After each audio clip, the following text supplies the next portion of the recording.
Share this with anyone who doesn't clearly understand. These are 10 reasons you should know it's the end times. Number 1, evil is now good. At the time of me producing this video, they are literally playing Maleficent on television, a movie which made an evil witch the hero. Today, evil is being promoted as good. I explained this in my video about the movie Black Panther. All one needs to do today is review the values from a mere century ago and compare them with today's values. It's very easy to see that what the majority once held as good is no longer agreed upon. The point is, evil is now seen as good across the board, and it only continues to get worse. 2 Timothy chapter 3 tells us what people will be like in the last days. After reviewing this scripture, you'll see just how spot on Elohim's word is. You can't deny that this is not a general description of people today.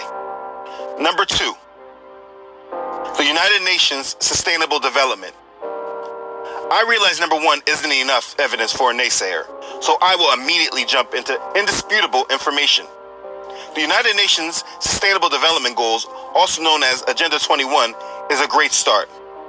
The Bible prophesies in the book of Revelation, chapter 13, that authority will be given to the beast over every tribe, nation, and tongue, and he will be in charge of the world which he breaks into 10 kingdoms. This is a world government. You've probably heard this conspiracy before. Right now, we currently have independent nations that are responsible for their own people, but there is not a direct governmental body that all nations get their directives from. Or is there? The United Nations Sustainable Development Goals are a set of goals that all nations of the world have signed into agreement on September of 2015. There are 17 goals that their website literally says will be used to transform the world. All nations of the world are moving within this agenda. And while if you look at the goals generally, they can seem like a good thing. Like, who would disagree with no poverty? But if you just dig slightly deeper into these goals, you can see something much more complex in the making. There are too many instances to count. Really, a video on this alone could be done, but you should do your own research. The point is, the world has agreed to move towards a world government that is administered and controlled by the United Nations. Didn't George Bush Sr. say that that's what a New World Order was? The problem is, they have not told the general public directly of this goal. All nations have signed and agreed to these terms. So regardless if you believe it's the end times or not, you should at least have a good understanding of the direction the world is moving toward. And if you don't believe it's about a world government, I just want you to think about this. Every year, for the past 5 years, there's been a Global Citizens Festival. A festival that has been purposed with celebrating these United Nations Sustainable Development Goals. But just dissect what everyone is celebrating. What's the definition of a citizen? A citizen is a native or naturalized person who owes allegiance to a government and is entitled to protection from it. If this was a United States Citizens Festival, it wouldn't be a big deal because we know we are actually citizens of the United States. But a global citizen? What global government are we a citizen of? We have been conditioned to accept this global government that's coming without knowing. Do your own research though. They are not hiding this information. If you do not know about the United Nations Sustainable Development Goals, you don't know much about this world's direction. Number 3, Bitcoin and the mark of the beast. I won't dedicate much time to this because I have a video that explains this more in depth. I'll just say that many people that are deniers that we are in the end times deny it because they believe past generations said the same thing and the end didn't come. Like our parents thought that the Cold War would be the end, or our grandparents thought that World War II was the end. And while I don't discredit that maybe they did think like this at the time, I believe whatever their views were, they were not biblical. The reason I say this is there was at no time technology that remotely could have been the mark of the beast. Cash and physical currencies during those times were king and widely accepted. Today, not only has the dominance of physical currency gone away, making us more of a cashless society than ever, but we've never before had a truly global type of currency that has nothing to do with a specific nation, border, or central bank. That's what Bitcoin is. But on top of that, we've never had the technology of an insertable microchip that holds all financial and medical information that also is growing in wide acceptance, and people are now anticipating using it. You need to understand this. Please watch my video to get a deeper understanding of Bitcoin and the mark of the beast. Number 4, one world religion. If you heard about the world government conspiracy, then you've probably heard about the one world religion conspiracy. That's because it goes with the same Bible verses as the world government in Revelation chapter 13. The whole world worshiped the beast. Never before have we seen so many prayers with the religious leaders of the 3 major faiths praying together. You'll see that in many instances, leaders of Jewish, Christian, and Islamic faiths are all praying together as if they are praying to the same God. They call it interfaith prayers and worship. I'll never forget the blasphemy of one of those services they had after the shooting in Dallas. The interfaith choir sang Total Praise by Richard Smallwood. I wondered to myself, what God do they think they're really praising? Pope Francis has been a great influence in promoting this. He recently said that hell isn't even a real place. Wow.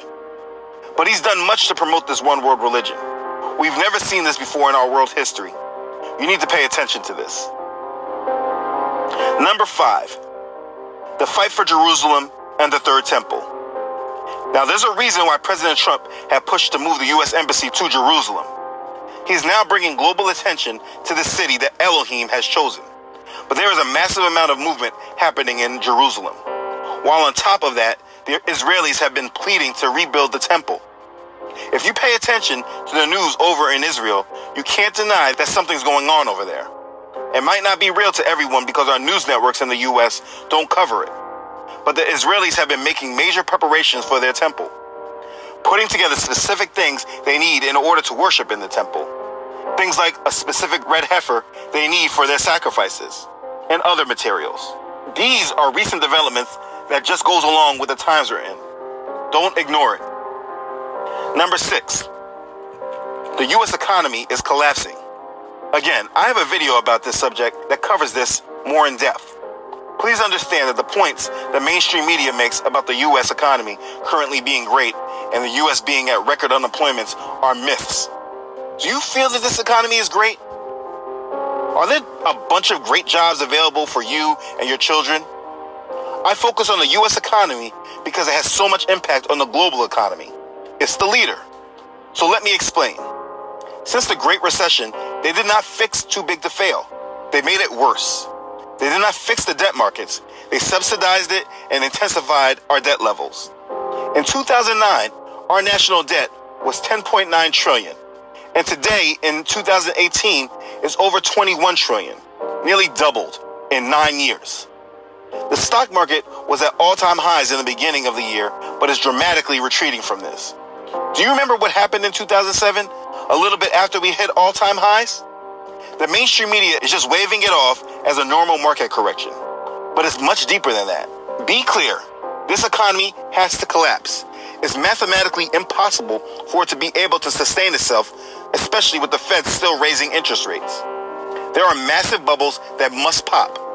If you remember the collapse in 2007, 2008, they said if they did not take the actions they took, the global economy would have collapsed in 2 or 3 days.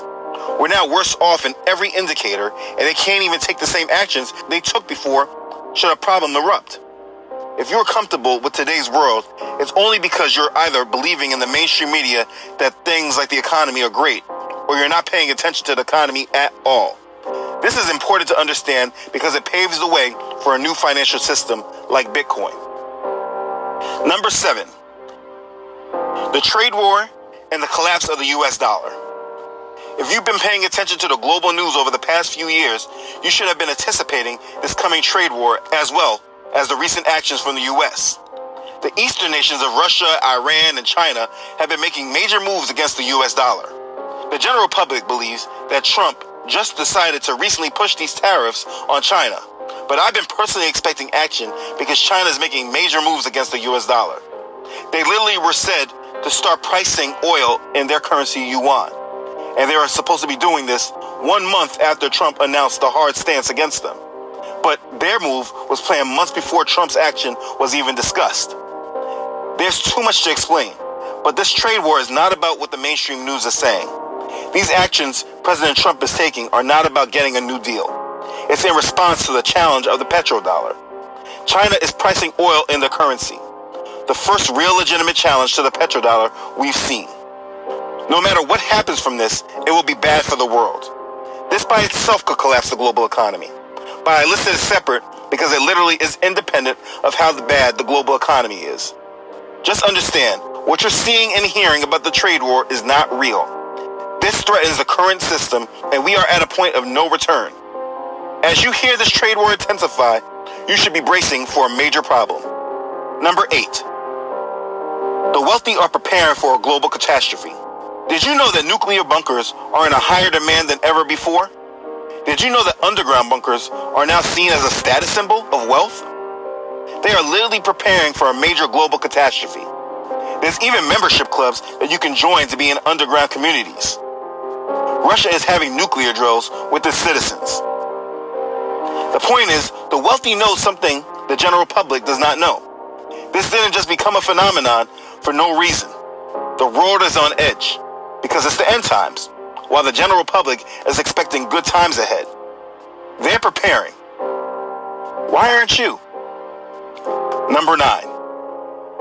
The world is desperate for new leadership. I believe this was the whole reason for the Trump presidency, besides him being a scapegoat for what's coming. The world has been under the United States leadership for the past 60 to 70 years. The U.S. has been the world leaders, but because of actions from Bush, Obama, and now especially Trump, the world desires new leadership. We have not seen what this looks like yet. There is not one specified leader today that the world values their opinion collectively. But the world is searching for him, and being that the United States is no longer in the position, we should be bracing for and expecting a major change. Number 10. The world's on edge for World War III. United States versus North Korea. United States and England and NATO versus Russia, because of the poisoning of the spy in England and the buildup of arms on the Russian border. United States versus China, because of the provocations in the South China Sea. United States versus Iran, because Trump wants to get out the nuclear deal. United States versus Syria, because the U.S. wants Assad removed.